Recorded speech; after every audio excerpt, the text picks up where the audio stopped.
This is ASMR to the G2, and welcome back to our channel. In today's video, we will be continuing our reading of Harry Potter and the Philosopher's Stone. Before we begin, I just want to remind you, if you haven't already subscribed, to please subscribe and join our little family here on YouTube. Also, if you would like to listen to more ASMR videos from me, I do have another channel that I will link it down in the description below, and it is where I upload ASMR videos but in Greek, if you're interested. My throat is a little bit off this morning, but I still wanted to make a video for you since the kids are at school. I am off, and my husband is at a doctor's appointment, so I said, why not? So you may hear me muting the mic here and there so that I can cough. Okay, let's continue our reading. We were in the spot where Harry and Hagrid were at Mr. Ollivander's, and they were looking for a wand for Harry, and he's already tested a couple and they just weren't right for him.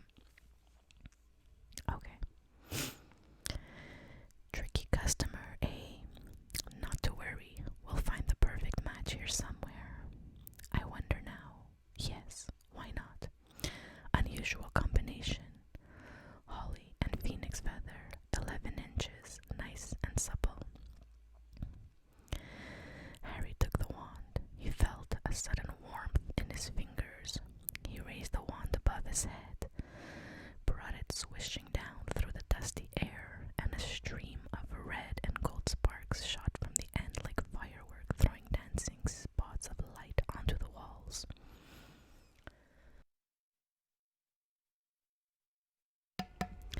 Hagrid whooped and clapped, and Mr. Ollivander cried, "Oh, bravo! Yes, indeed. Oh, very good. Well, well, well. How curious. How very curious." He put Harry's wand back into its box and wrapped it in brown paper, still muttering, "Curious. Curious." "Sorry," said Harry, "but what's curious?" "I remember every wand I've ever sold, Mr. Potter. Every single wand. It so happens that the phoenix whose tail feather is in your wand gave another feather, just one other. It is very curious indeed that you should be destined for this wand, when its brother, why, its brother gave you that scar." Harry swallowed. "Yes, 13.5 inches. Curious indeed how these things happen."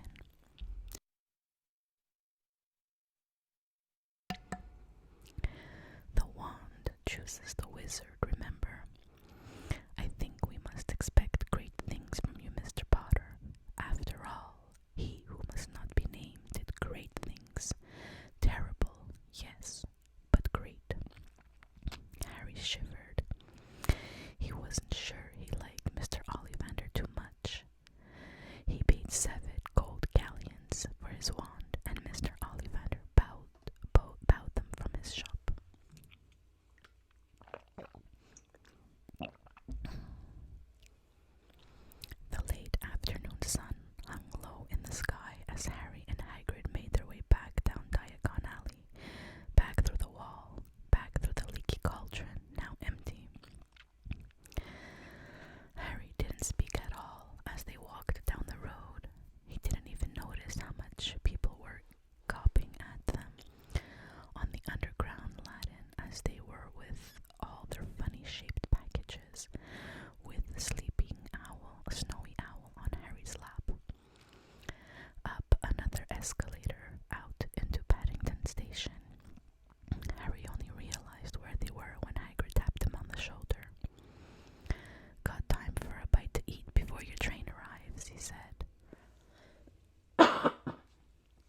excuse me.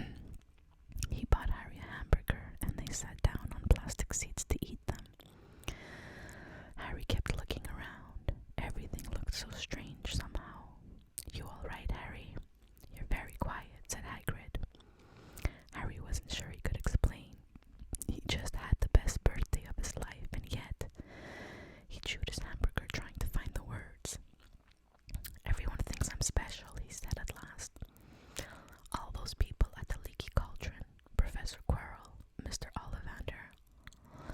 But I don't know anything about magic at all. How can they expect great things? I'm famous and I can't even remember what I'm famous for. I don't know what happened when the night my parents died."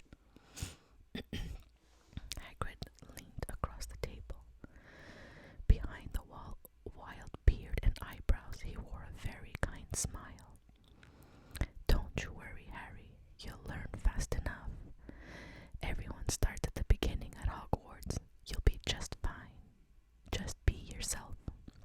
I know it's hard.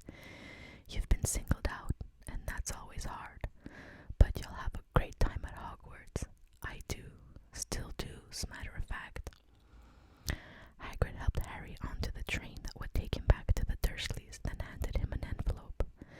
"Your ticket for Hogwarts," he said. "1st of September, King's Cross. It's all on your ticket.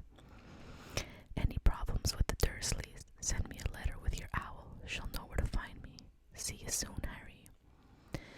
The train pulled out of the station. Harry wanted to watch Hagrid until he was out of sight. He rose in his seat and pressed his nose against the window. But he blinked and Hagrid had gone.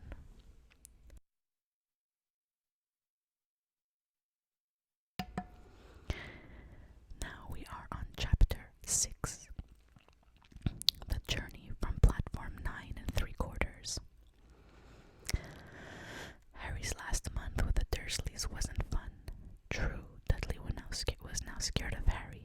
He wouldn't stay in the same room, while Aunt Petunia and Uncle Vernon didn't shut Harry in his cupboard, forced him to do anything, or shout at him.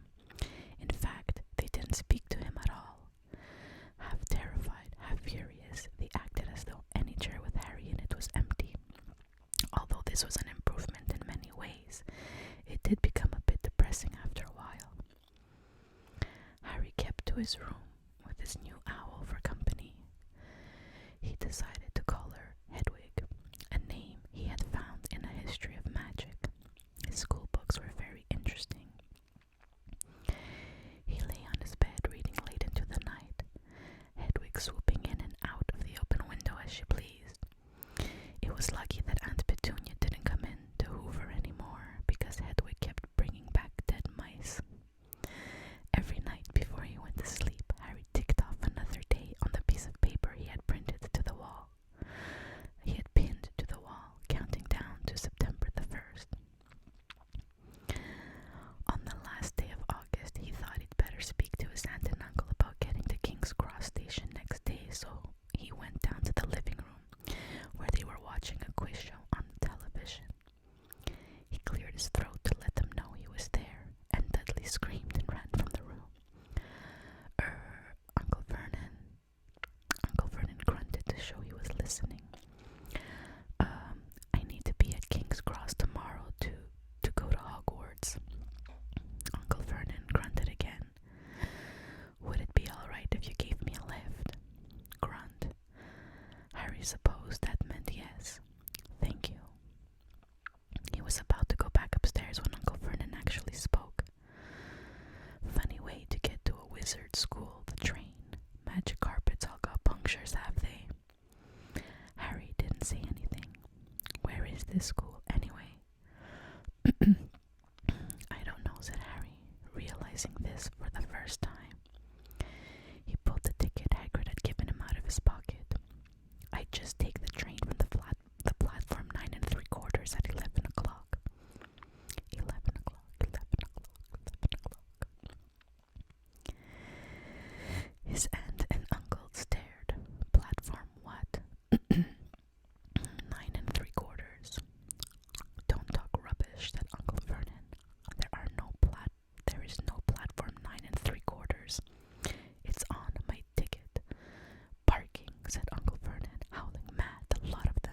You'll see. You just wait. All right, we'll take you to King's Cross. We're going up to London tomorrow anyway, or I wouldn't bother. Why are you going to London? Harry asked, trying to keep things friendly. Taking Dudley to the hospital, growled Uncle Vernon. Got to have that ruddy tail removed before he goes to smell things. Harry woke at 5 o'clock the next morning and was too excited and nervous to go back to sleep. He got up and pulled on his jeans because he didn't want to walk into the station in his wizard's robes. He'd change on the train. He checked his Hogwarts list again to make sure he had everything he needed. Saw that Hedwig was shut safely in her cage, and then paced the room waiting for the Dursleys to get up. 2 hours later, Harry's huge, heavy trunk had been loaded into the Dursleys' car. Aunt Petunia had talked Dudley into sitting next to Harry, and they had set off. They reached King's Cross at 10:30. Uncle Vernon dumped Harry's truck onto the trolley and wheeled it into the station for him. Harry thought this was strangely kind until Uncle Vernon stopped dead, facing the platforms with a nasty grin on his face.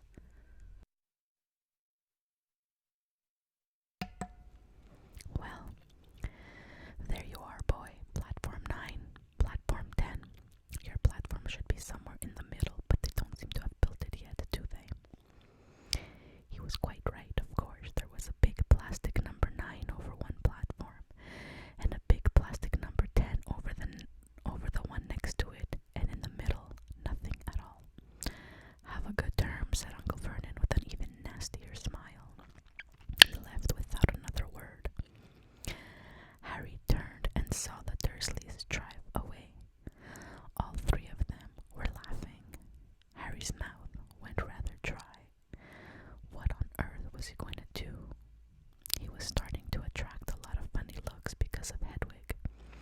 He'd have to ask someone. He stopped a passing guard, but didn't dare mention platform 9 3/4. The guard had never heard of Hogwarts, and when Harry couldn't even tell him what part of the country it was in, he started to get annoyed, as though Harry was being stupid or on purpose. Getting desperate, Harry asked for the train that left at 11 o'clock, but the guard said there wasn't one. In the end, the guard strode away, muttering about time wasters. Harry was now trying not to panic. According to the large clock over the arrivals board, he had 10 minutes left to get on the train to Hogwarts, and he had no idea how to do it. He was stranded in the middle of a station with a trunk he could hardly lift, a pocket full of wizard money, and a large owl. Hagrid must have forgotten to tell him something you had to do, like tapping the third brick on the left to get into Diagon Alley. He wondered if he should get out his wand and start tapping the ticket box between platforms 9 and 10.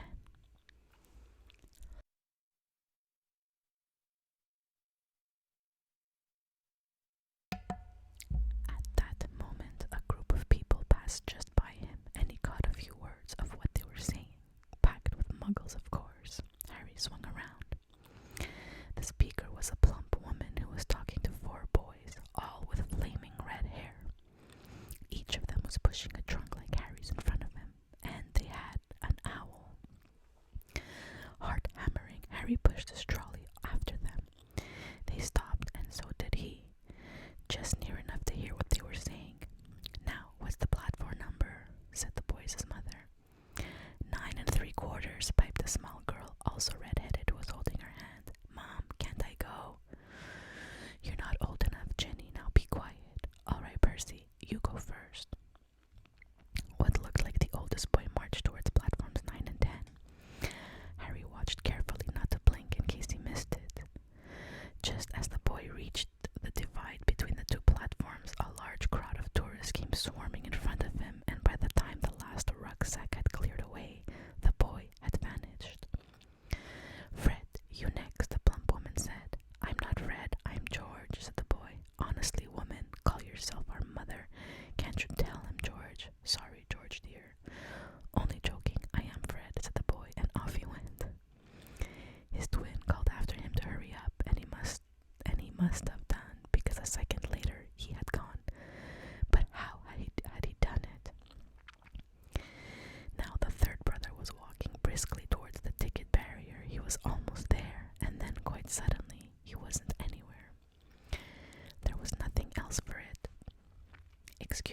Harry said to the plump woman. "Hello, dear," she said. "First time I got at Hogwarts. Ron's new too." She pointed at the last and youngest of her sons. He was tall, thin, and gangling, with freckles, big hands and feet, and a long nose. "Yes," said Harry. The thing is, I don't know how to get on the platform," she asked kindly, and Harry nodded. "Not to worry," she said. "All you have to do is walk straight at the barrier between platforms 9 and 10. Don't stop and don't be scared. You'll crash into it. That's very important. Best do it at a bit of a run if you're nervous. Go on. Go now before Ron." Okay," said Harry. He pushed his trolley round and stared at the barrier. It looked very solid. He started to walk towards it. People jostled him on their way to platforms 9 and 10. Harry walked more quickly. He was going to smash right into the ticket box, and then he'd be in trouble. Leaning forward on his trolley, he broke into a heavy run. The barrier was coming nearer and nearer. He wouldn't be able to stop. The trolley was out of control. He was a foot away. He closed his eyes, ready for the crash. It didn't come. He kept on running. He opened his eyes. A scarlet steam engine was waiting next to a platform packed with people. A sign overhead said Hogwarts Express, 11 o'clock. Harry looked behind him and saw a wrought iron archway where the ticket box had been, with the words Platform 9 3/4 on it.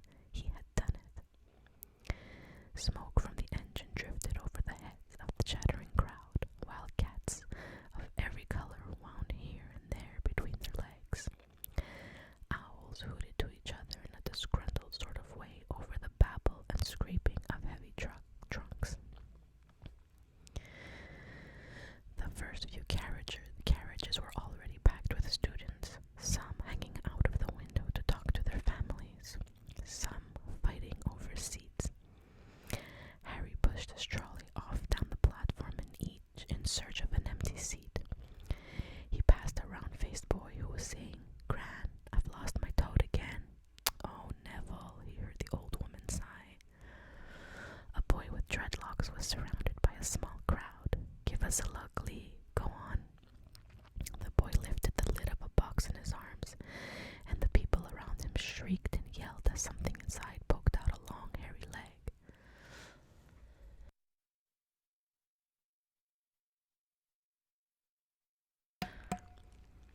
Harry pressed on through the crowd until he found an empty compartment near the end of the train. He put Hedwig inside first and then started to shove and heave his trunk towards the train door. He tried to lift it up the steps but could hardly raise to one end, and twice he dropped it painfully on his foot. One hand.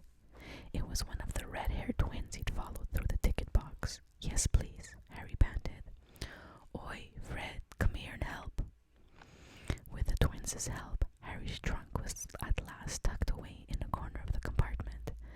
"Thanks," said Harry, pushing his sweaty hair out of his eyes. "What's that?" said one of the twins, suddenly pointing at Harry's lightning scar. "Blimey," said the other twin. "Are you?" "He is," said the first twin. "Aren't you?" he added to Harry. "What?" said Harry. "Harry Potter," chorused the twins. "Oh, him," said Harry. Yes, I am." The two boys gawped at him, and Harry felt himself going red. Then, to his relief, a voice came floating in through the train's open door. "Fred, George, are you there?" "Coming, Mum." With a last look at Harry, the twins hopped off the train. Harry sat next to the window where half hidden he could watch the red-haired family on the platform and hear what they were saying. Their mother had just taken out her handkerchief. "Ron, you've got something on your nose." The youngest boy tried to jerk out of the way, but she grabbed him and began rubbing the end of his nose. "Mom, get off." He wriggled free.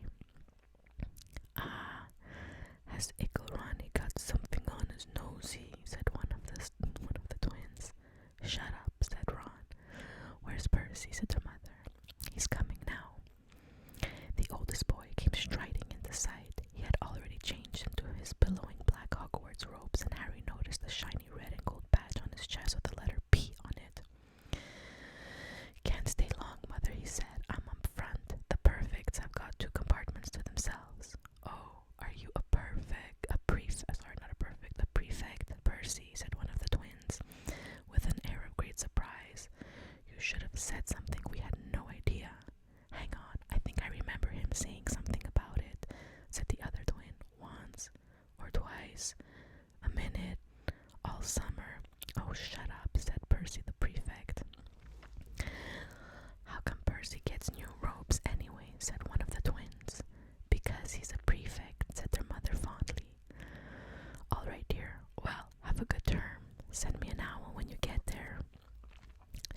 mercy on the cheek, and he left.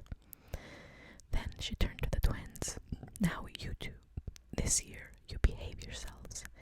If I get one more owl telling me you've blown up a toilet or blown up a toilet.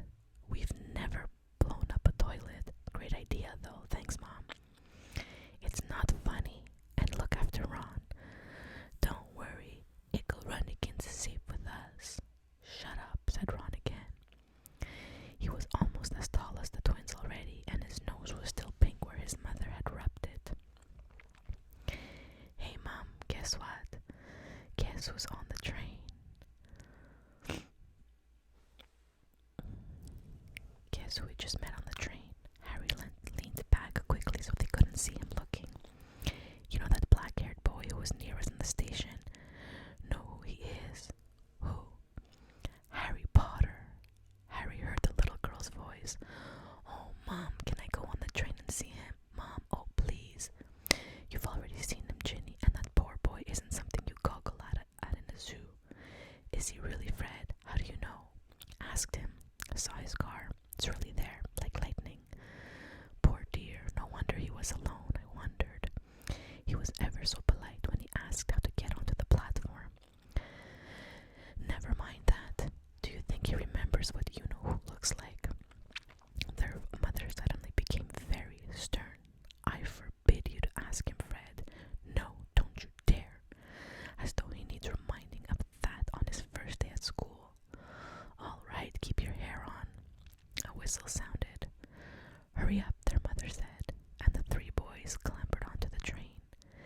They leaned out of the window for her to kiss them goodbye, and their younger sister began to cry. Don't, Ginny, we'll send you loads of owls. We'll send you a Hogwarts toilet seat. George. Only joking, Mom. The train began to move. Harry saw the boys' mother waving and their sister half crying, half laughing, running to keep up with the train until it gathered too much speed and she fell back and waved. Harry watched the girl and her mother disappear as the train rounded the corner. Houses flashed past the window. Harry felt a great leap of excitement. He didn't know what he was going to do, but it had to be better than what he was leaving behind. The door of the compartment slid open and the youngest redhead boy came in. Anyone sitting here? He asked, pointing at the seat opposite Harry. Everywhere else is full. Harry shook his head and the boy sat down. He glanced at Harry, then quickly out of the window, pretending he hadn't looked. Harry saw he still had a black mark on his nose. Hey, Ron. The twins were back. Listen, we're going down the middle of the train. Lee Jordan's got a giant tarantula down there. Right, mumbled Ron. Harry, said the other twin, did we introduce ourselves? Fred and George Weasley, and this is Ron, our brother. See you later then. Bye, said Harry and Ron. The twins slid the compartment door shut behind them. Are you really Harry Potter? Ron blurted out. Harry nodded. Oh, well, I thought it might be one of Fred and George's jokes, said Ron. And have you really got, He pointed at Harry's forehead. Harry pulled his fringe to show the lightning scar. Ron stared. So that's where you know who? Yes, said Harry, but I can't remember it. Nothing, said Ron eagerly.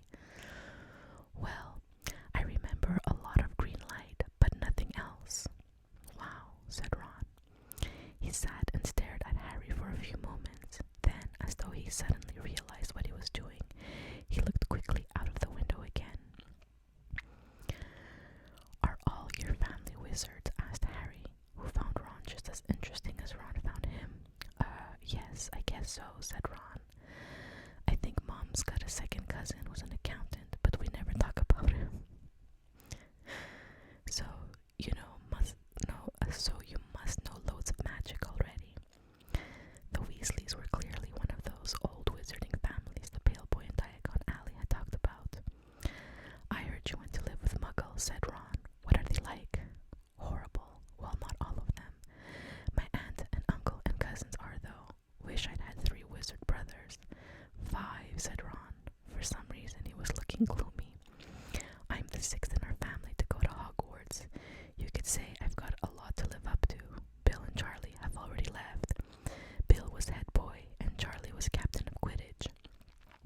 Percy's a prefect. Fred and George mess around a lot, but they still get really good grades, and everyone thinks they're really funny. Everyone expects me to do as well as the others, but if I do, it's no big deal, because they did it first. You never get anything new either with 5 brothers. I've got Bill's old robes, Charlie's old wand, and Percy's old rat.